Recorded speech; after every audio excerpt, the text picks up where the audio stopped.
तर धनंजय देशमुख आज केज पोलिसांना भेटणार आहे। महिलेची हत्या होण्याआधी पोलिसांनी तपास करणं गरजेचं होतं असं देशमुखांनी म्हटलंय। बीड कारागृहातील परिस्थिती व्यवस्थित नाही अशी प्रतिक्रिया धनंजय देशमुखांनी दिली आहे। जेलमधील इतर आरोपींना दुसऱ्या ठिकाणी हलवलं, पण संतोष देशमुख हत्या प्रकरणातील आरोपी कायम एकाच जेलमध्ये असं देखील धनंजय देशमुखांनी म्हटलंय। धनंजय देशमुख आपल्याबरोबर आहेत। मला सांगा, कळमला ज्या महिलेची हत्या झाली त्या प्रकरणातील 2 आरोपी आता पकडलेले आहेत पोलिसांनी, आणि ते प्रकरण कुठेतरी आपल्या जे संतोष देशमुखांच्या हत्या प्रकरणाशी जुळतं आहे असे अंजली दमन यांनी सुद्धा आरोप केलेले आहेत। जे गोपनीय साक्षीदार आहेत आपल्या प्रकरणातील, त्या गोपनीय साक्षीदारांना असा जबाब दिलेला आहे की हत्या झाल्याच्या नंतर पुढील ह्या जे प्रकरणामध्ये अडकवायचं होतं सरपंचाला, तो प्लॅन ह्यांचा पूर्णपणे झाला होता।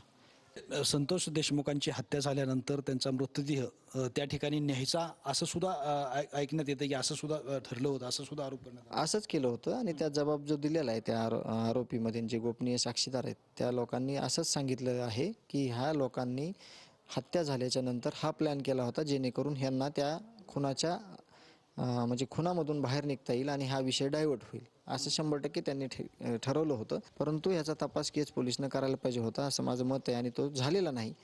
याच्यानंतर तरी ते सगळं पूर्णपणे माहिती घेऊन याच्यामध्ये कशी इन्व्हॉल्वमेंट होती त्या महिलेची हे समाजासमोर आलं पाहिजे, सर्वांसमोर आलं पाहिजे। जेल प्रशासनावर काही शंका उपस्थित केलेल्या आहेत, त्याच्यात नेमकं काय आहे? जेल प्रशासनात जी शंका आहे ती लेखी स्वरूपात दिलेली आवक जावकला, त्याचं उत्तर अजून आलेलं नाही। आणि दुसरी गोष्ट की तिथं जाणारे मागचे आरोपी जेलमध्ये त्यांना हलवलं जात आहे, परंतु हे जे आरोपी आहेत सगळे त्यांना तिथंच ठेवलं जात आहे। तर ह्याचं काय गणित आहे नेमकं हे मला अजून समजलेलं नाही, त्याचं स्पष्टीकरण देखील दिलं पाहिजे।